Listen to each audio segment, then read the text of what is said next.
We'll go ahead and start with an opening statement and then go for questions.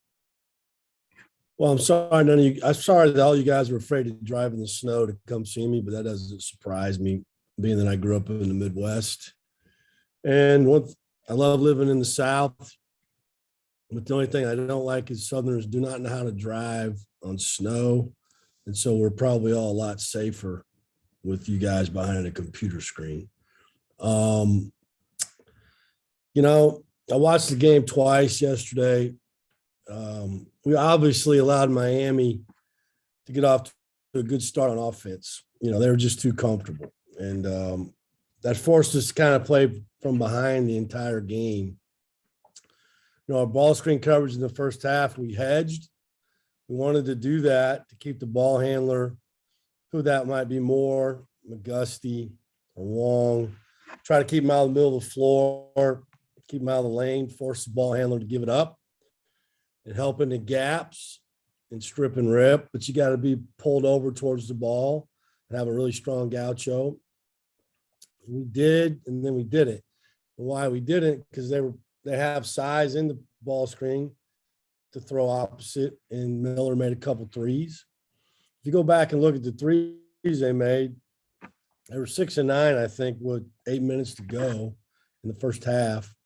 Moore made 3 bombs. I mean, contested, not contested. They were deep. The first one, he had his foot in the logo. Miller made a couple, but they were pretty well contested. So at halftime, we decided to adjust the ball screen coverage to try to shut off the 3 a little bit. And we flat hedged.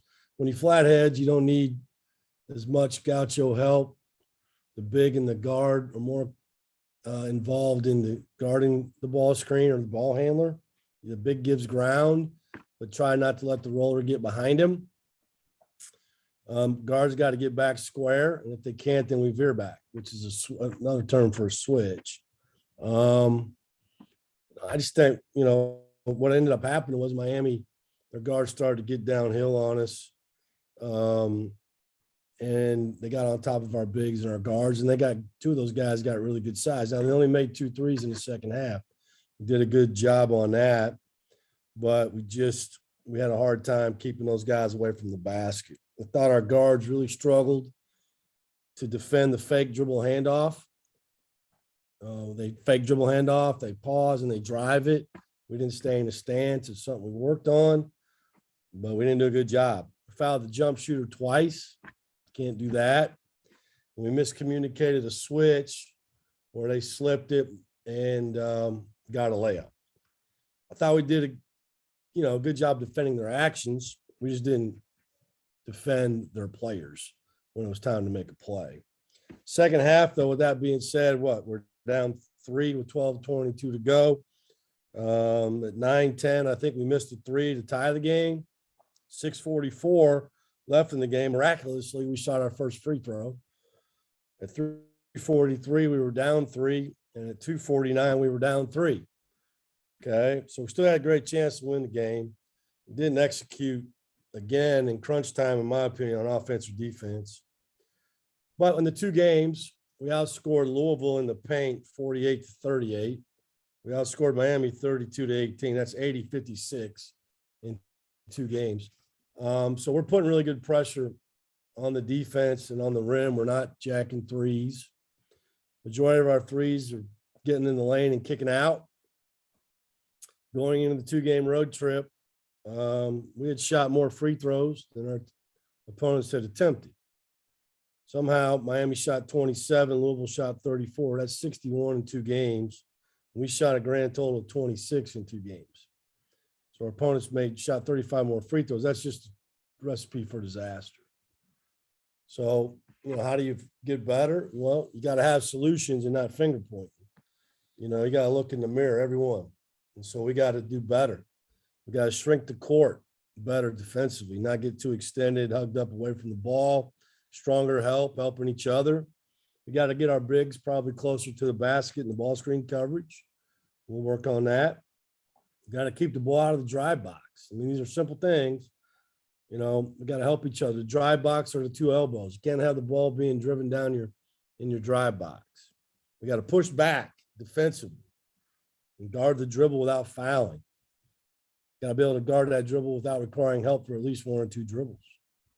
We got to force more contested shots with body in front. So those are things, that we'll be working on, always working on them, but got to fine tune and get better as we move forward in our league games. Open it up for questions. Steve, if memory serves, when I was looking at synergy going into that game Saturday, you guys were faring pretty well against the ball screen.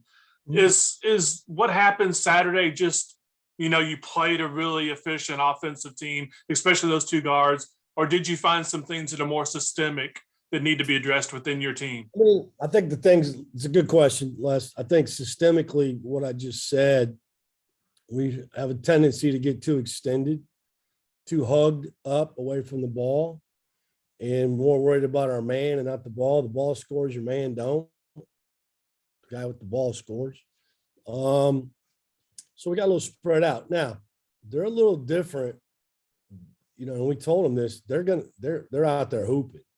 It's hard to get it out of their hands, right? I mean, they can take on the edge and they keep their dribble, and then they go at you one-on-one. And they play a lot of, that's kind of how they play. And they're hard to guard. They're a good offensive team. And so I knew they were going to cause problems. I watched them play. I knew it was going to be hard. But we gave them too many easy ones. Now, when we got a body in between them, majority of the time we forced them to miss. Now, I'm going to tell you now, they made some tough shots too now. I mean, Charlie Moore made a couple 1-foot runner fadeaways. Wong made 2 bankers off 1 foot, But what the problem is when you're in a close game, and you haven't been guarding great, then you can't do that. And so I think it's a little bit of a combination of both. They exposed some things that I've seen that we got to get better at.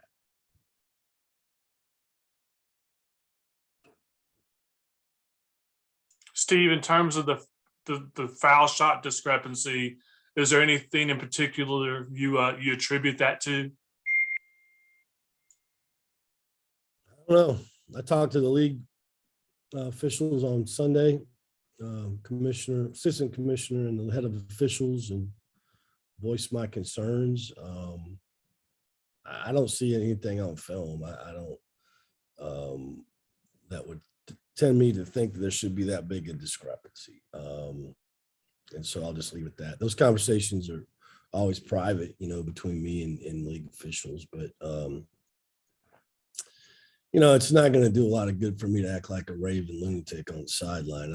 I don't think that works. It didn't work last year, and I got tossed against Duke. I mean, I have constant civil conversations with the officials throughout the game. I have a good rapport with them. I have good respect for them. They respect me.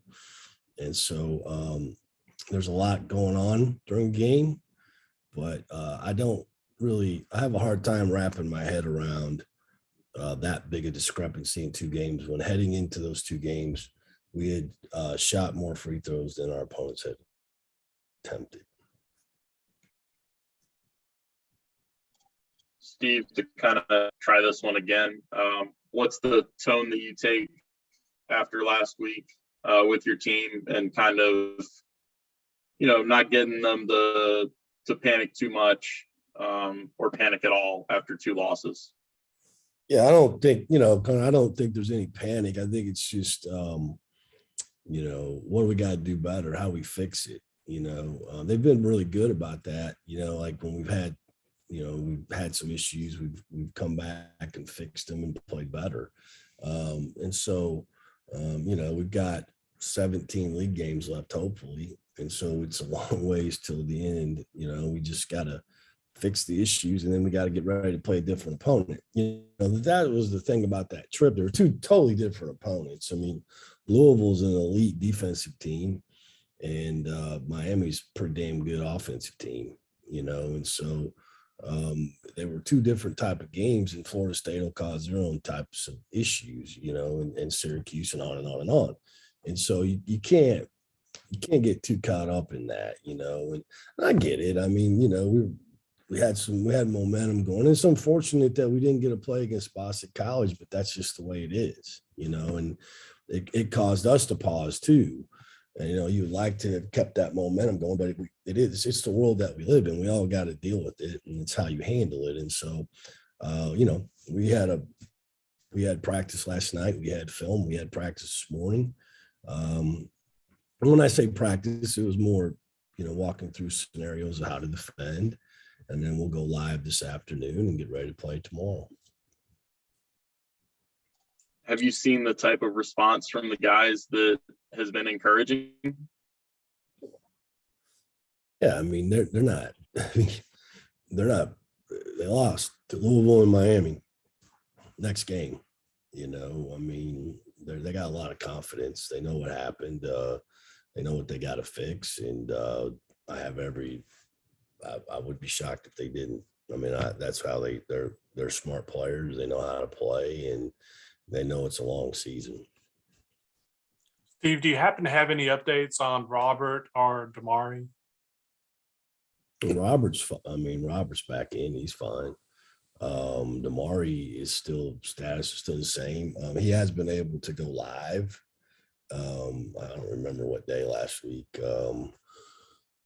Some towards middle of the week, I think early last week, he was able to go do some live stuff. So hopefully he's progressing a little bit more towards having the opportunity to play. I saw his dad in Miami, and we spoke for a while about it. And it's something I know they're thinking about if and when that time comes. But he's not cleared yet to play.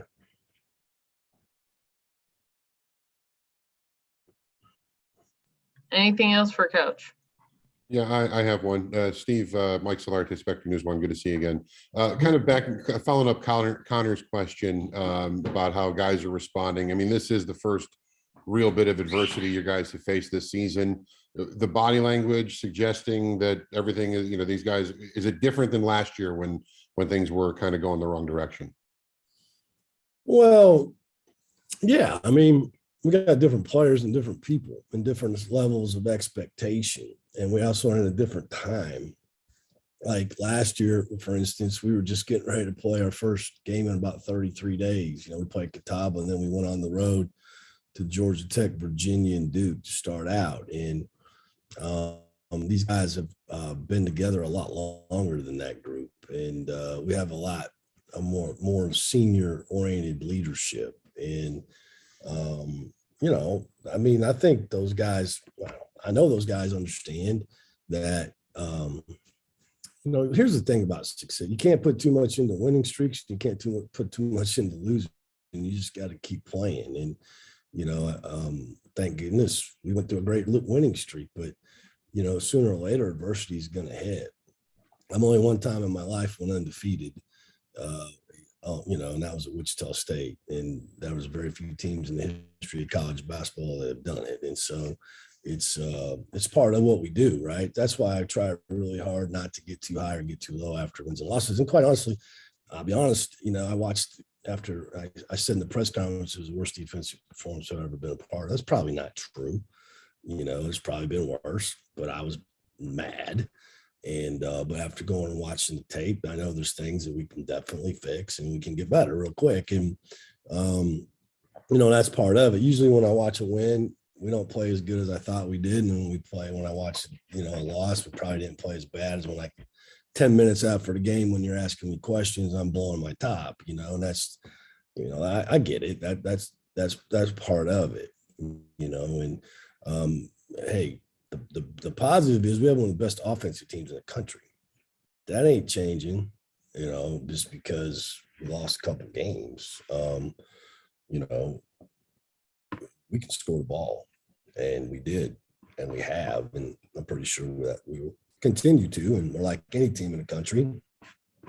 We got some things we got to get better at. And you're going to get better, you're going to get worse, and we're going to try to get better.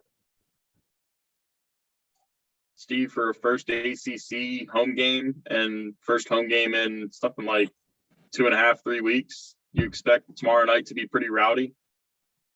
I guess it depends if it snows. Is it supposed to snow?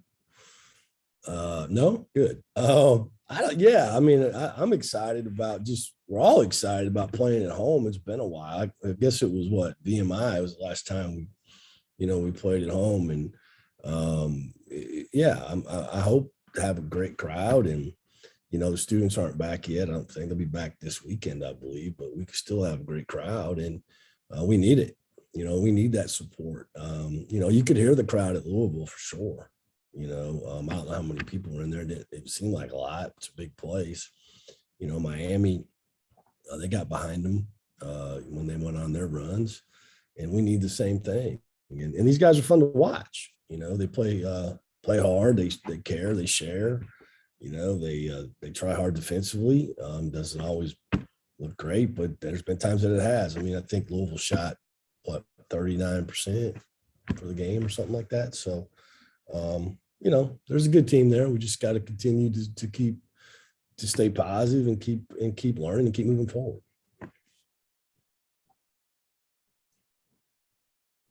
Steve, to facilitate more fans getting to the game on Tuesday, in case it does snow, do you have any driving tips for folks? Yes, do not brake. Just slow down. Okay, take your time. Like when I used to go recruit, like say I was at Illinois State and I had to go to Chicago, and it was like an hour and a half trip. Well, I'd probably go 3 hours early. I don't know. I mean, I know some people can't do that because of work, but my advice is just slow down. And when you start to spin a little bit, do not brake. Just kind of drive yourself out of it. Now I've gone in the ditch before too. I've been in the ditch. I get it. The nice thing about living in Iowa is the ditches aren't deep and they're wide, and they're not, you're not going to flip upside down in those ditches. So go slow and maybe get behind a snow plow. Do we have snow plows? Les, do we have snow plows here? I don't know. Not a lot of them. I think Not like I think there's 6 Few and across far the state. between. Yeah. My uncle had a big old tractor now, a big old sticker. He used to just go out there on his tractor and just get the snow out of the way. So just slow down, and I think you'll be fine. All right. Anything else? All too Okay. familiar with Chicago winter driving, Coach. Appreciate the shout out. Tough. All right. Looks like that'll do it for us today. All right. Thanks, Coach.